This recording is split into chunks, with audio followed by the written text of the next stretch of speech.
Si quelqu'un insulte ton père, tu demandes d'abord pourquoi tu as insulté mon père, ou tu réagis d'abord et puis tu demanderas plus tard. Enfin bref, l'Afrique du Sud vient de faire un truc absolument inouï. Le 30 janvier 2026, l'Afrique du Sud a déclaré le chargé d'affaires israélien, ambassadeur par intérim, Ariel Sedman, persona non grata. Persona non grata veut dire personne non désirée sur le territoire. On lui a accordé 72 heures pour libérer, quitter le territoire. Ça ne rigole pas. Le monsieur a été accusé d'avoir insulté le président Cyril Ramaphosa à travers ses tweets sur les médias sociaux. Israël a réagi brutalement aussi, en réciprocité, en renvoyant le représentant sud-africain en Afrique du Sud. Et je pense que c'est intéressant, pourquoi? Parce que on voit très rarement ce genre de situation venant des leaders africains.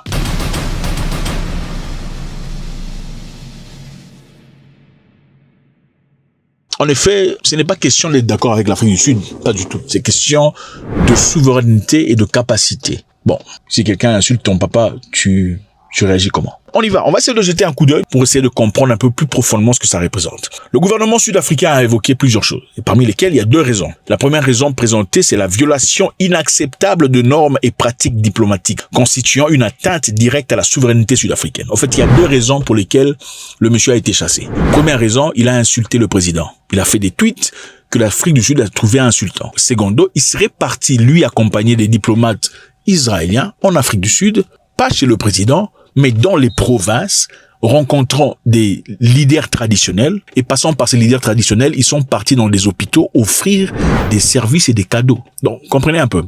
Vous êtes un représentant diplomatique. Vous invitez des gens avec de pouvoir diplomatique de votre pays. Vous partez dans un pays étranger. Vous ne voyez pas les éléments nécessaires ou les personnes qu'il faut voir au niveau du gouvernement.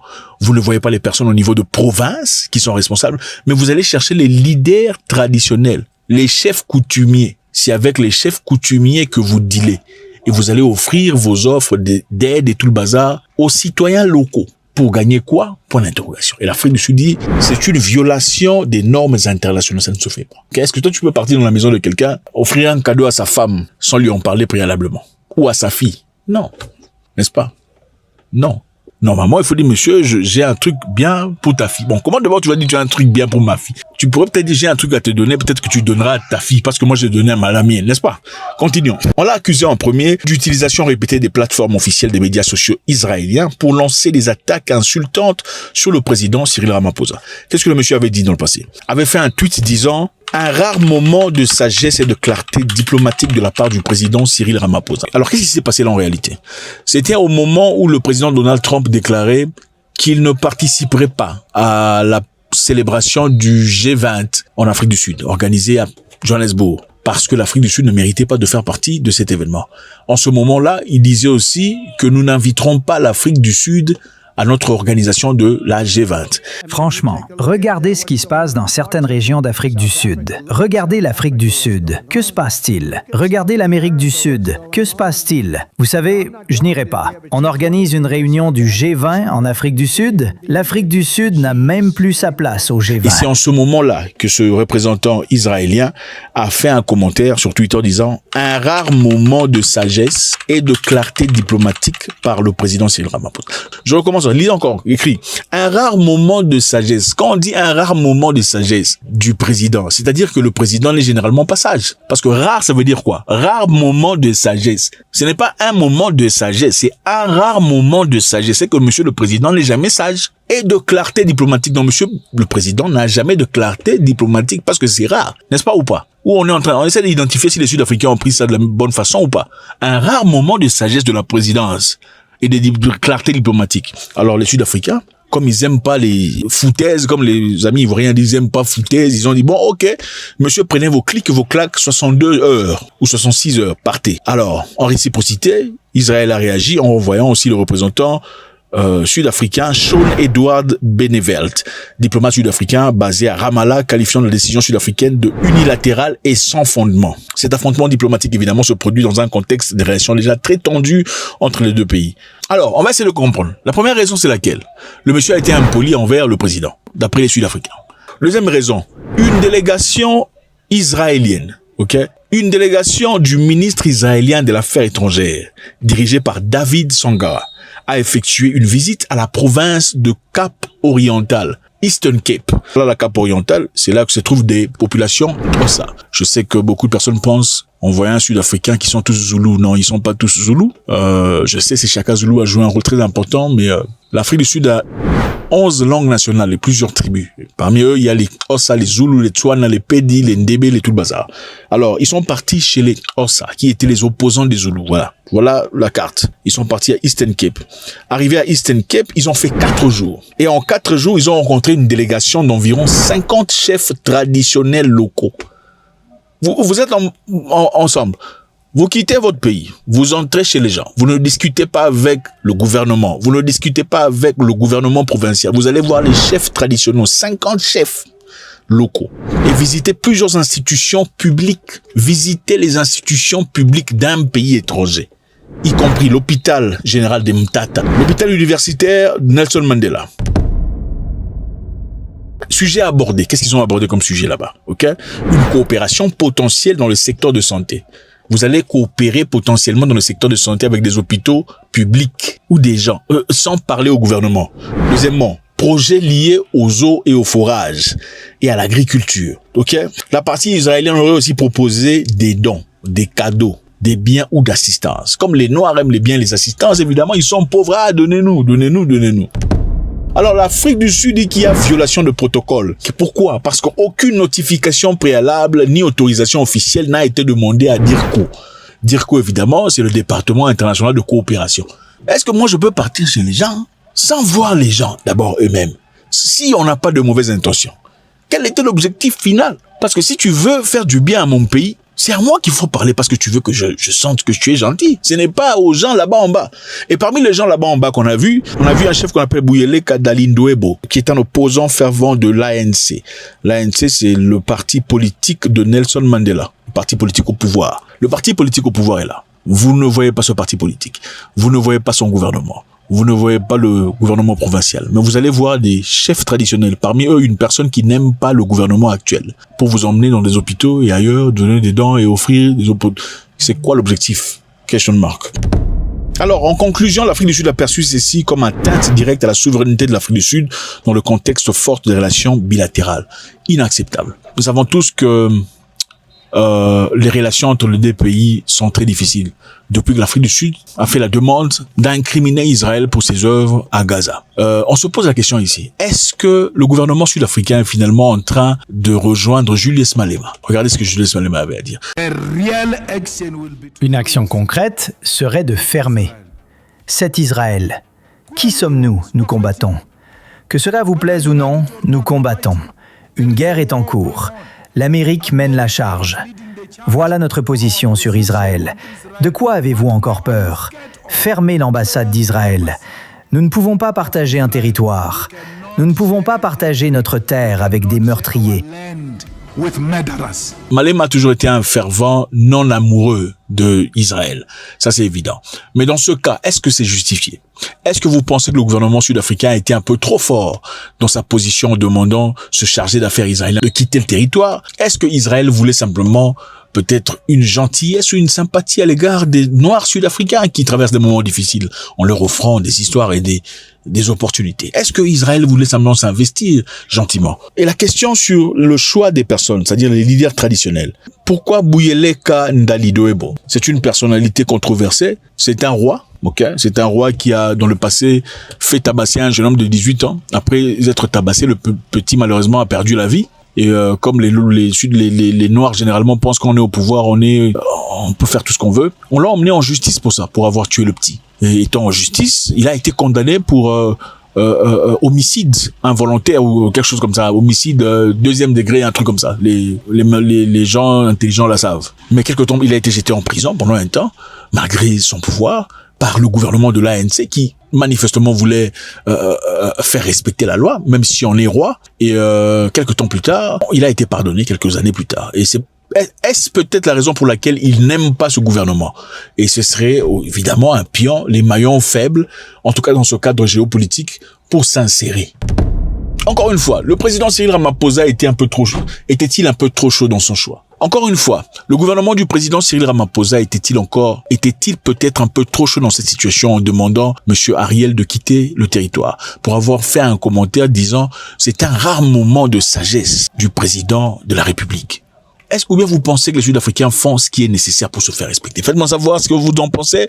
Mais je vous rappelle en passant que ce monsieur ici, Ibrahim Rassoul, qui était ambassadeur sud-africain aux États-Unis d'Amérique, à l'arrivée de Donald Trump a fait un commentaire disant que Trump faisait tout faire plaisir aux populations blanches dans le monde qui s'y sont senties marginalisées par l'égalité. Après avoir fait ce commentaire, qu'est-ce qui s'est passé? On lui a demandé de quitter le territoire. Exactement comme on demande de quitter le territoire au monsieur israélien.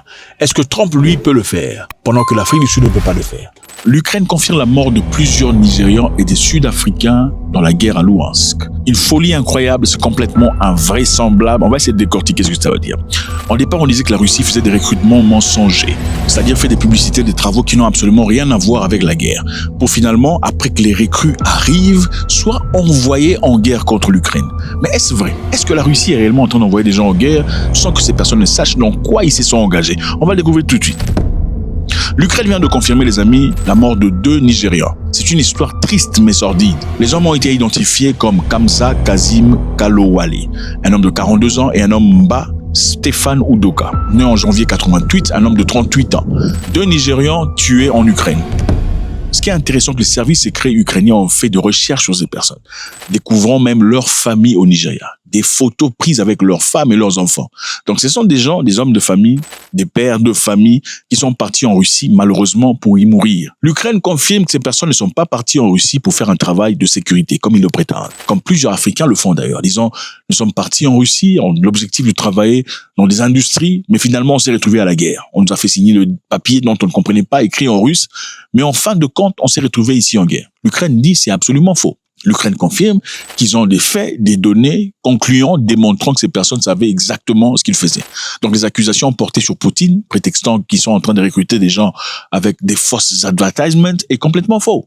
C'est-à-dire quoi? L'Ukraine dit ces personnes savaient exactement ce qu'ils ont signé. Okay? Ils savaient qu'ils partaient à la guerre. Mais quelle est la raison pour laquelle ils mentiraient au cas où ils étaient captivés par les Ukrainiens? La raison est très simple. Imaginez-vous être captivé par un Ukrainien, un militaire ou des Ukrainiens. On vous demande comment êtes-vous arrivé là? Quelle est la probabilité à travers laquelle vous y sortirez vivant? La première est celle-ci. Vous dites, je suis venu ici ne sachant pas que je venais pour faire la guerre. Je suis venu travailler en effet comme agent de sécurité ou faire des études de sécurité ou autre chose en Russie. Je me suis retrouvé soudainement arrêté, on m'a fait signer un bout de papier et je me suis retrouvé sans le comprendre directement ici en Ukraine en train de faire la guerre que je ne comprends absolument pas. Ça, c'est la première possibilité. La deuxième possibilité est celle-ci. Vous dites, je suis venu ici parce que j'aime la Russie, je suis venu faire la guerre contre l'Ukraine parce qu'ils aiment les Européens. Donc, quelle probabilité en sortirez-vous vivant? La première où vous dites, je ne savais pas comment je me suis retrouvé ici, ou la seconde où vous dites, je suis venu sciemment vous faire la guerre. La seconde, vous serez tué. C'est clair. Pourquoi quitterez-vous votre pays pour venir ici faire la guerre? Dans notre histoire. Alors, beaucoup d'Africains, et ainsi que beaucoup d'étrangers qui sont arrêtés en Ukraine, ont pour alibi principal auquel nous avons été recrutés sans le comprendre. Nous sommes partis initialement en Russie pour faire autre chose. Les Russes nous ont joué à un jeu très profond, on ne comprend même pas comment on se retrouvait ici. Il y a une opportunité d'emploi ici en Russie dans le domaine de la sécurité. Le travail de sécurité, dans un sens peut-être similaire à droite devant une banque. Donc, si cela nous intéresse, nous vous donnerons peut-être de l'argent. D'accord. On a donc payé nous-mêmes nos billets et le visa. Mhm. Les militaires nous ont apporté un contrat à signer. Oui, c'est ça. Avant de mentionner un poste en sécurité, il a ajouté que l'armée nous formerait. Droite. Ouais. Si. Mais ensuite, ils disent que nous avons signé un contrat pour aller au front, donc il est impossible qu'ils ne nous y emmènent pas. Tu ne peux sortir nulle part. Vous ne pouvez aller nulle part, même si vous allez dans un lieu privé. La sécurité, l'armée vous escorte. Les Ukrainiens confirment que c'est absolument faux. Ils disent que les Nigérians qui ont été tués savaient exactement pourquoi ils sont partis là-bas. Alors comment ont-ils été tués? Ils ont été tués dans le meat grinder. Ça s'appelle l'assaut sacrificiel. Comprenez? Assaut sacrificiel. C'est-à-dire, comment ça fonctionne? Cette expression décrit une tactique d'infanterie russe particulièrement brutale, où les commandants envoient un grand nombre de soldats, souvent par vagues, peu entraînés et faiblement équipés ou considérés comme remplaçables, dans des assauts frontaux répétés contre des positions ukrainiennes fortement défendues. En français, facile, ça veut dire. On remarque que les Ukrainiens sont positionnés au-dessus de la montagne, mais on a du mal à franchir cette ligne. Qu'est-ce qu'on fait?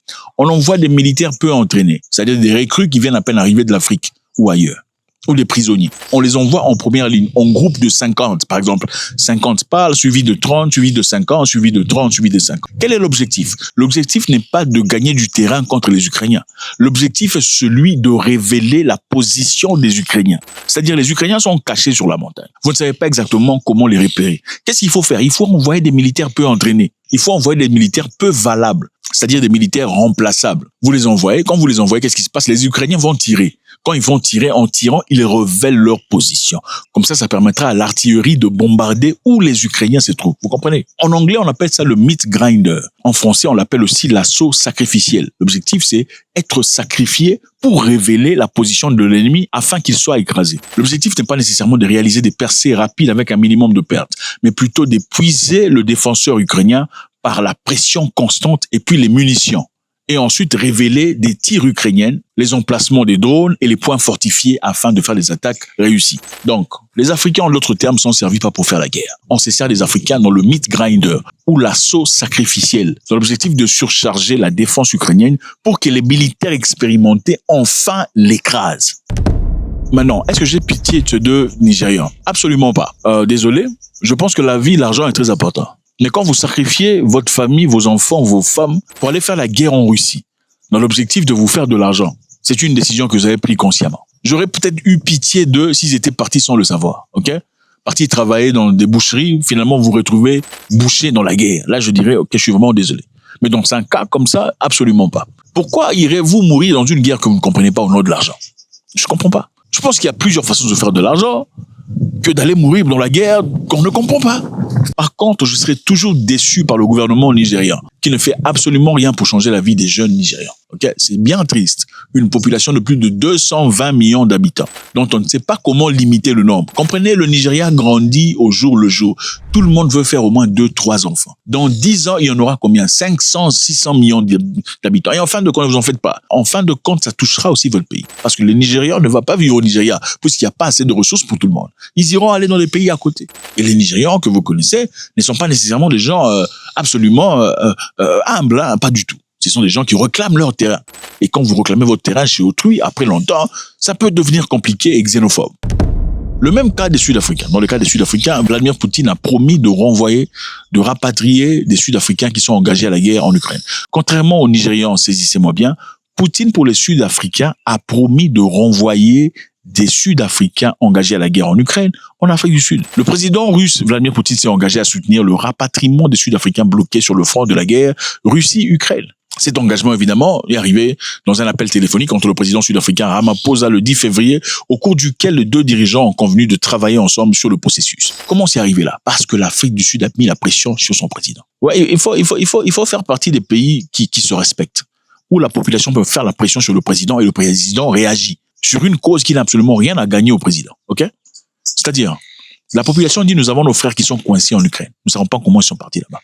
Vous, monsieur le président, faites à ce qu'ils rentrent. Le président fait quelque chose. Contrairement à chez vous, on vous dira comment il est parti là-bas, qu'il a envoyé là-bas. Mais lui, vraiment, il est bête. Comment il s'est retrouvé là-bas? C'est comme ça. Au nom du respect, au nom de la Constitution, on va récupérer ces gens. Alors, continuons. Beaucoup auraient été trompés apparemment et attirés en Russie sous faux prétextes. On leur aurait promis de l'emploi tel que la formation de garde du corps, d'agents de sécurité et de fonctions administratives parfois liées à des offres associées au parti sud-africain MK. MK, c'est le parti sud-africain de monsieur Jacob Zuma. D'ailleurs, sa fille, Duduzile Zuma, cette femme ici, Duduzile Zuma, était appelée au tribunal pour des accusations selon lesquelles elle recrutait des gens pour aller travailler en Russie. Mais elle aurait aussi su que ce n'était pas seulement lié aux agences de sécurité tout le bazar, ces gens iraient à la guerre. C'est la fille de l'ex-président, mais appelée au tribunal. La fille de l'ex-président sud-africain appelée au tribunal pour être jugée. Tenez-en compte. Dans plusieurs pays africains, le fils du président peut tirer sur quelqu'un. Jamais de la vie il sera présenté à la justice. Continuons notre histoire. Alors, la question ici est très simple. Comment ils se sont retrouvés là-bas? C'est simple.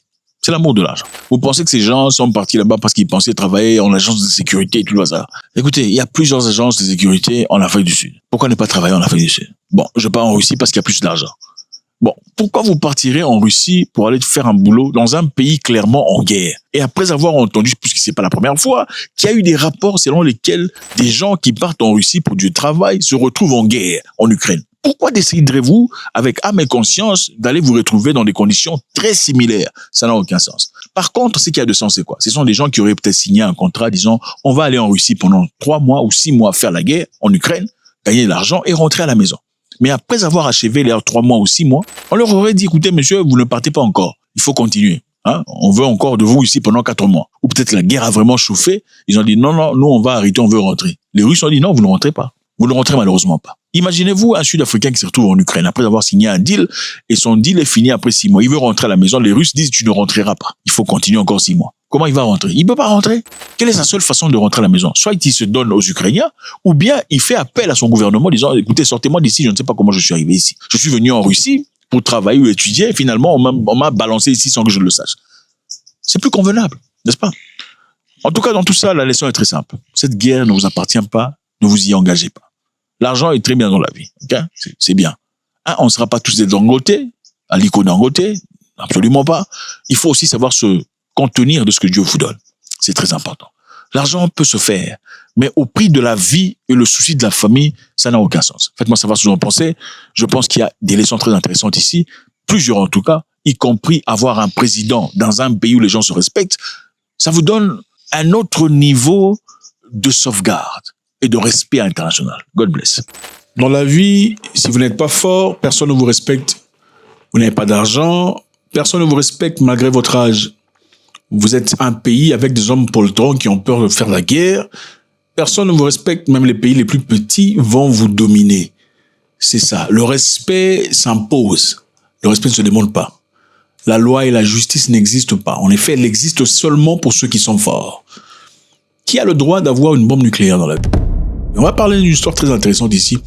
En effet, les États-Unis et l'Iran sont prêts à faire la guerre. Je sais que beaucoup de personnes ne s'en rendent pas compte parce qu'évidemment, on en parle tellement régulièrement, mais ils sont très prêts à faire la guerre. Très prêts à faire la guerre. En effet, pour l'instant, ils sont dans une dernière tentative pour éviter la guerre. Le deuxième round de négociation à Genève a commencé. Deuxième round de négociation, parce qu'il y avait un premier round. Ça n'a pas réussi.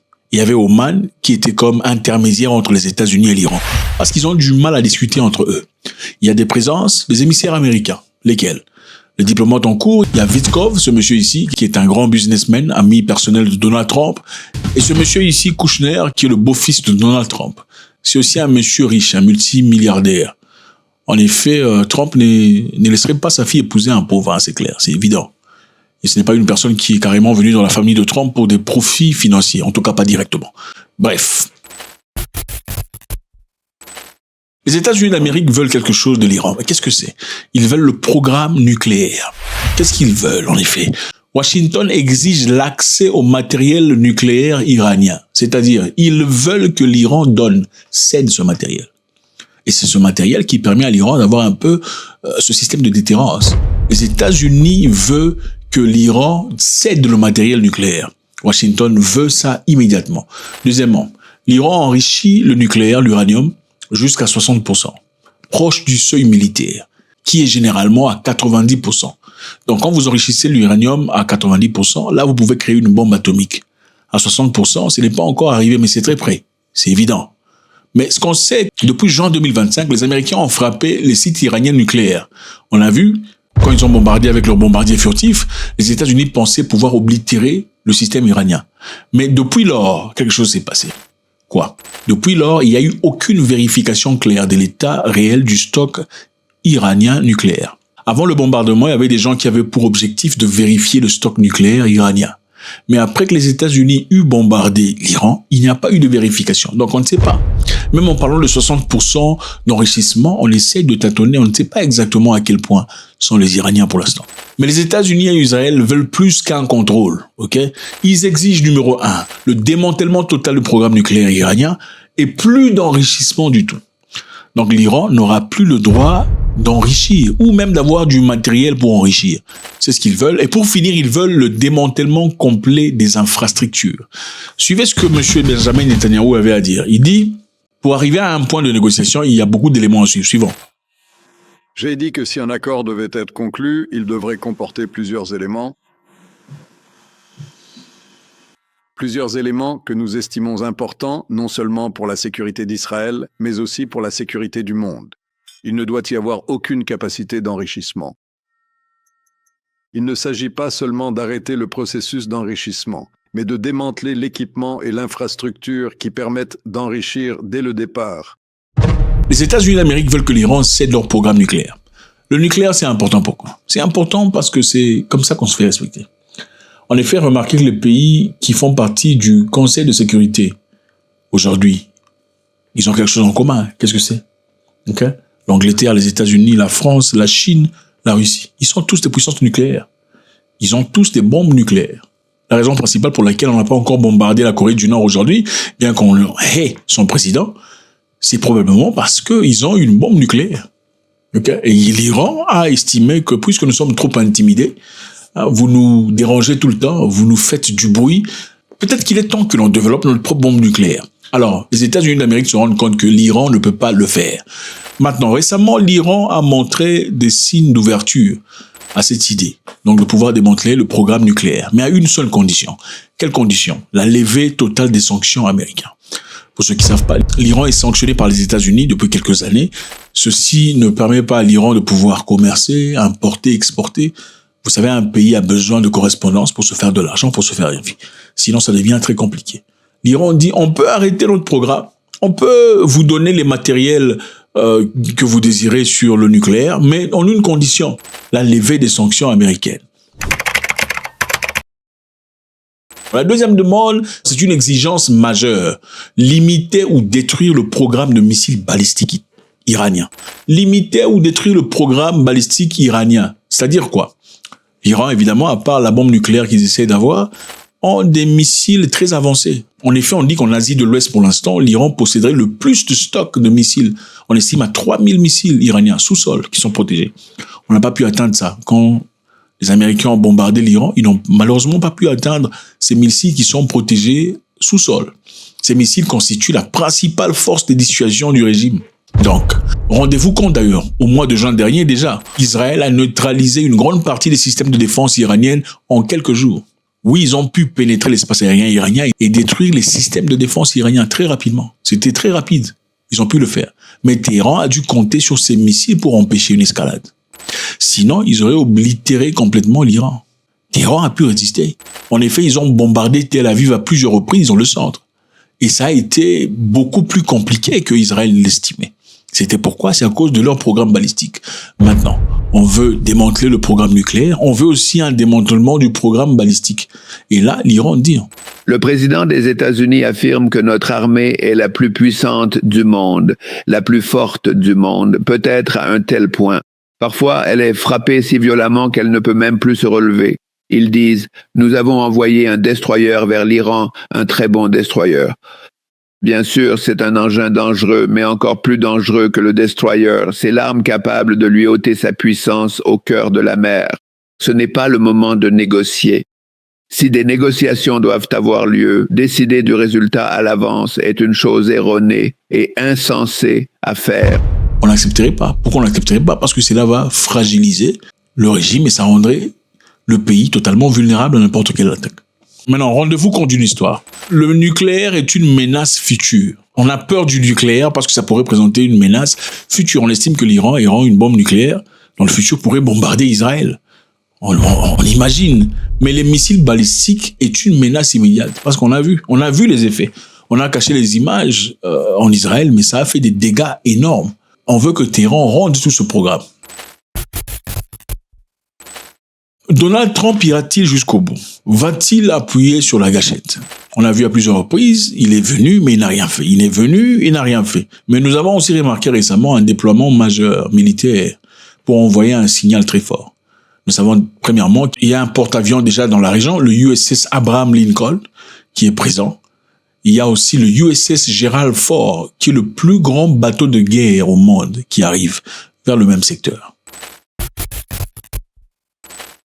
Et s'il y avait attaque, cette fois-ci, ça ne sera pas comme l'attaque dernière au mois de juin. Ça, c'est évident. Le mois de juin 2025 constituait des frappes ciblées sur des sites nucléaires. C'était une opération rapide, puis un retrait, on a vu. Mais cette fois-ci, ça sera une campagne prolongée. On estime qu'il faudrait au moins une semaine de bombardement sans stop sur des sites gouvernementaux, les installations de sécurité et les infrastructures militaires.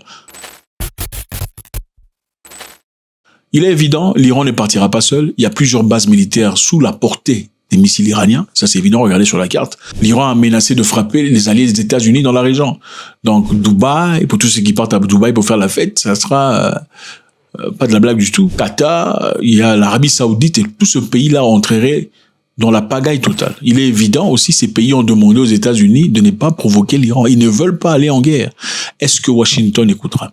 Nous savons aussi que Israël a dit, si Donald Trump doutait, eux vont partir bombarder l'Iran. Sur quel droit? On ne sait pas, parce qu'ils disent qu'ils veulent protéger leur nation. Mais est-ce que l'Iran a déjà attaqué un pays de soi? On ne sait pas, question mark. Qui est vraiment l'attaquant, l'assaillant? On ne sait plus la réalité. Mais Israël dit, pour protéger Israël, ils doivent aller attaquer l'Iran si les États-Unis doutent. Et dans ce cas, Donald Trump a dit qu'il soutiendrait une frappe israélienne contre le programme balistique iranien. Trump n'a pas dit que les États-Unis partiraient directement seuls. Ça suggère évidemment que les États-Unis doutent. Ça démontre aussi que Trump est prêt à soutenir jusqu'au sang le programme israélien contre l'Iran. On a bossé ensemble et on a été très victorieux pour dire le moins. J'apprends que l'Iran se renforce encore. Si c'est vrai, on devra les faire tomber. On les fera tomber.